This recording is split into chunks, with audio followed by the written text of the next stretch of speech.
Chapter 14, in which a lady finds unexpected company on a journey to a historic site. The phone's vibration dragged Carrie from sleep like a hook through water.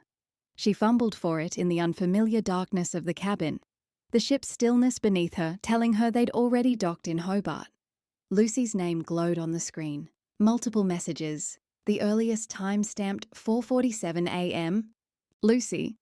Can't chat. Being whisked away in an ambulance. Terrible timing. Lucy. Lungs on fire, coughing up blood. Back to RPA. Lucy. So sorry. Doctors have forbidden me to fly. I'd drive down and take the ferry, but you'd be gone. Lucy. Don't skip Port Arthur on my account. One catastrophe today is enough. Lucy. Take heaps of photos. Someone should enjoy those ruins. X. Carrie sat up, the cabin's recycled air suddenly too thick. Through the walls came the muffled sounds of the ship awakening, the distant clang of the gangway being positioned, the bright announcement about disembarkation procedures, the excited voices of passengers preparing for their Tasmanian adventure. The cheerfulness of it all felt obscene against the quiet devastation of Lucy's messages. She read them again, each word a small weight settling on her holiday. The empty bed across from her, Lucy's bed, seemed to mock her with its pristine sheets and untouched pillow. She typed back, "Oh no, are you okay? What happened?" The response came immediately, as if Lucy had been waiting. Lucy. Broken ribs invited a lung infection to the party. On antibiotics and bed rest. I'll survive. Sore and sorry. Carrie. I could stay on the ship today. In case you need. Lucy. Don't you bloody dare. Go photograph those ruins. Make your magic. Civilization will collapse if far-flung fine art photography is not there to share the experience with a poor invalid. Carrie stared at the screen. Outside her porthole, Hobart's morning light painted the water silver. The Port Arthur tour they'd booked months ago, when this had been an adventure for two, departed in 90 minutes. Promise me. Lucy's next message read. Promise you'll go. I promise, Carrie typed, though her fingers felt heavy. She showered quickly, the water too hot, trying to wash away the guilt of being here while Lucy lay in a Sydney hospital bed. The mirror showed her what she expected. Shadows under her eyes, worry etched in the lines around her mouth. She pulled her hair into its usual ponytail, grabbed her camera bag, and headed for the gangway via a buffet breakfast, fueling up for the day ahead. Hobart's dock bustled with purposeful energy. Tour operators held signs aloft. Passengers clustered around information boards, and the smell of diesel mixed with salt air and the irresistible scent of espresso from a nearby kiosk. The Port Arthur coach stood among a line of others, its door open, a woman with a clipboard checking names at the entrance. Good morning, The woman said brightly. Name, please. Watson, Carrie replied, and the woman ticked her off. Carrie L. Watson, party of two. Just yourself today? Only me, and my coffee. The woman offered a sympathetic smile. I'm Sharon, your guide for today. Welcome aboard. Don't spill it, take your cup with you. Claws'll stay sweet.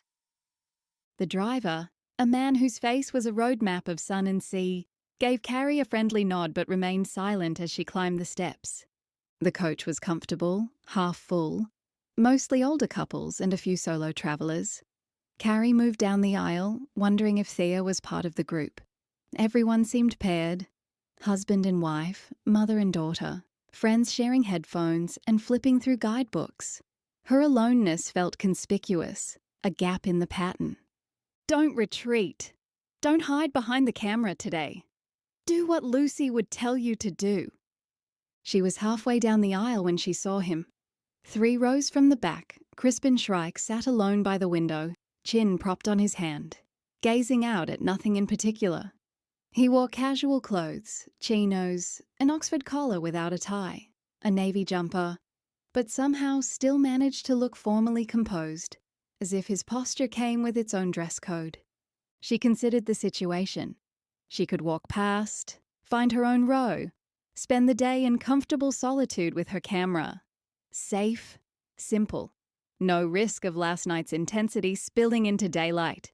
Or Before she could think it through, she was standing beside his row. "Is this seat taken?" He looked up, and she watched his face cycle through recognition, surprise, and then wariness. The drawn-back shoulders, the slight narrowing of eyes.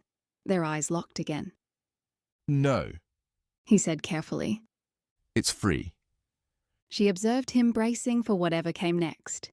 A continuation of her challenge, perhaps.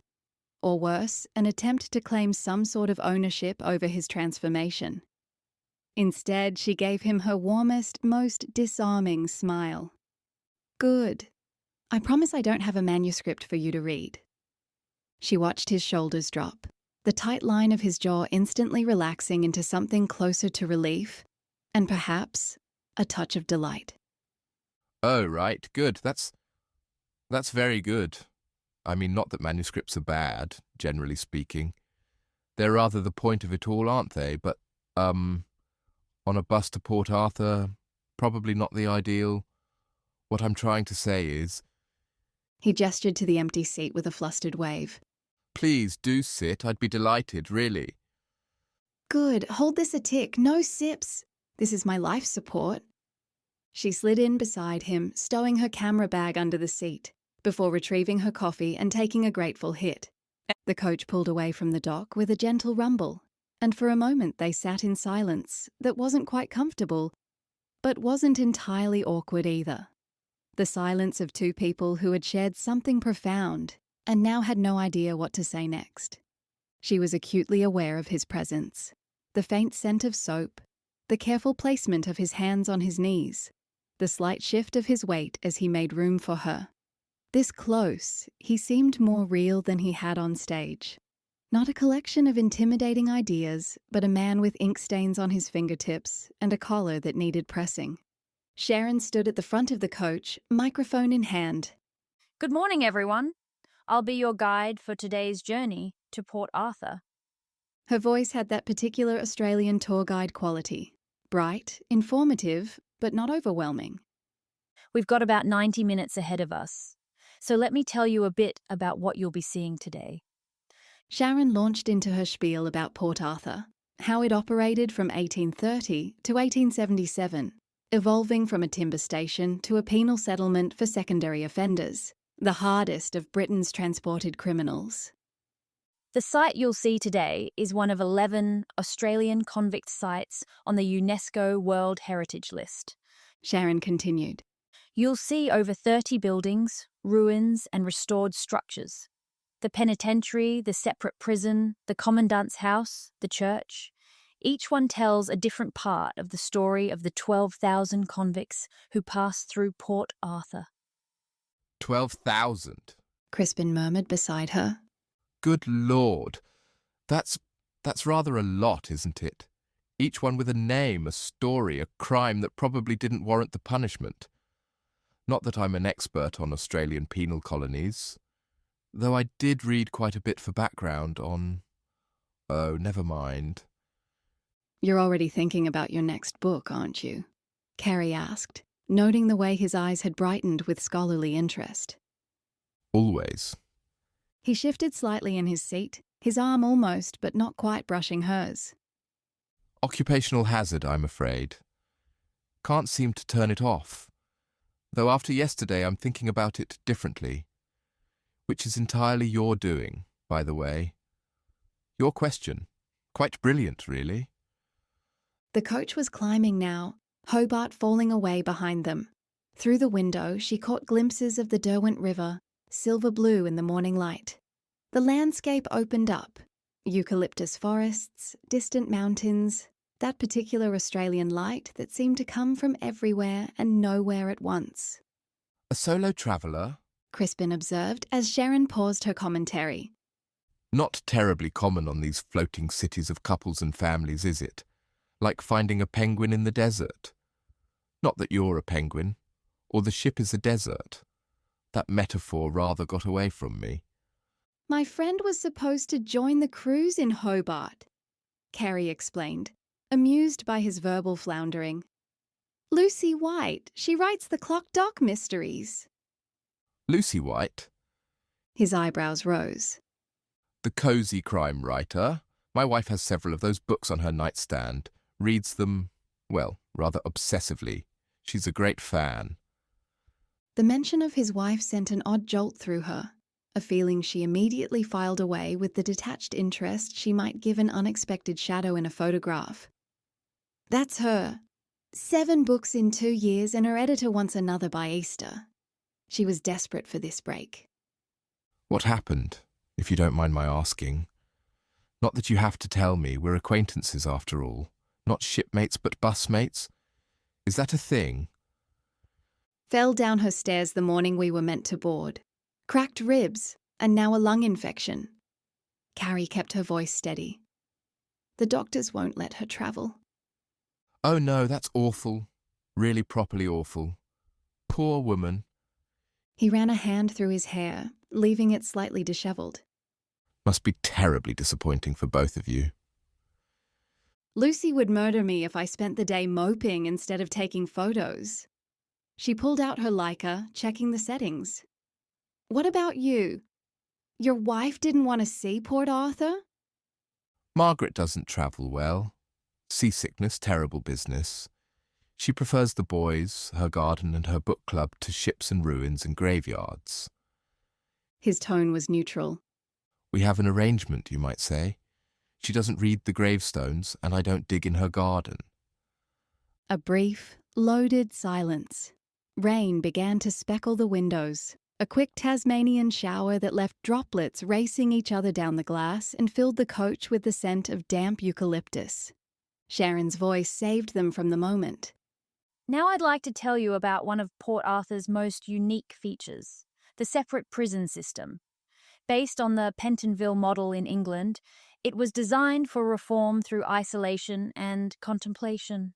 Prisoners were kept in solitary cells for 23 hours a day, forced to wear hoods when moved, and forbidden to speak.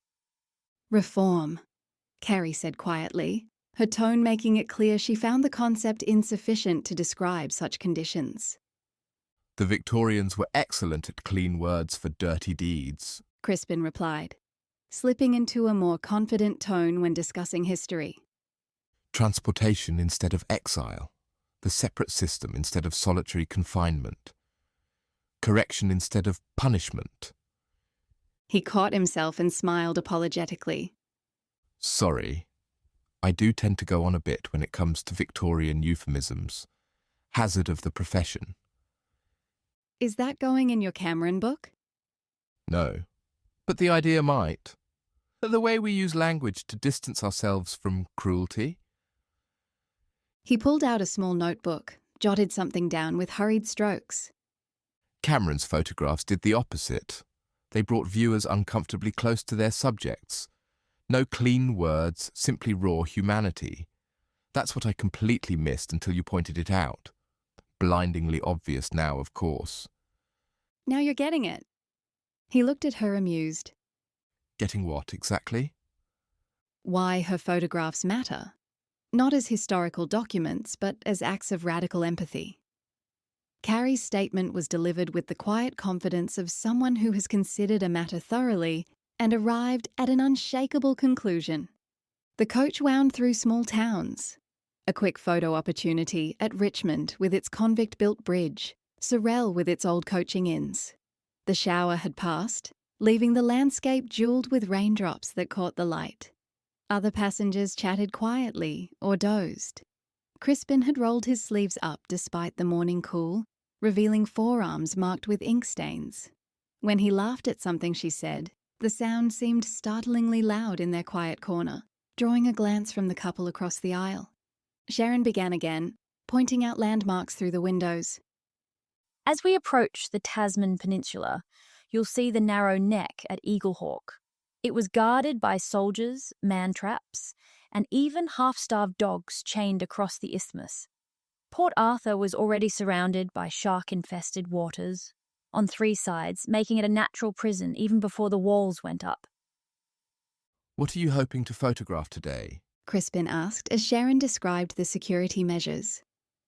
The spaces between things, Carrie said without thinking. Between things? Oh, that's what Maeve said last night. Cryptic but intriguing. He tilted his head, genuinely curious. Care to elaborate? The gap between what was built and what was lived, between the official record and the human reality. She turned her camera over in her hands, a familiar motion. Last time I was there, I photographed all the obvious things. The Gothic church, the views, the cells. This time, I want to find what tourists usually miss. Such as? Graffiti carved by prisoners, the view from a punishment cell, the exact distance a child would have to walk from the Point Pure Boys prison to the work sites. She glanced at him, taking in his attentive expression. The details that make it real, That's what I'm looking for too. he said quietly. The real. I've spent so many years documenting facts that I've forgotten to look for truth.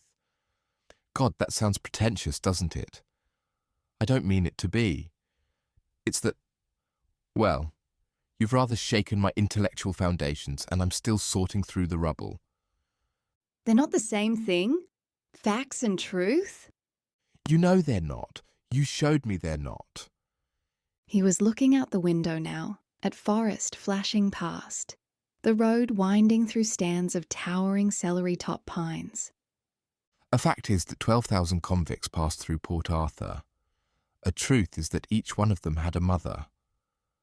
Their eyes met for a fraction too long, and Carrie found herself noticing the precise shade of grey-blue in his gaze, the way his pupils dilated slightly in the dimness of the coach.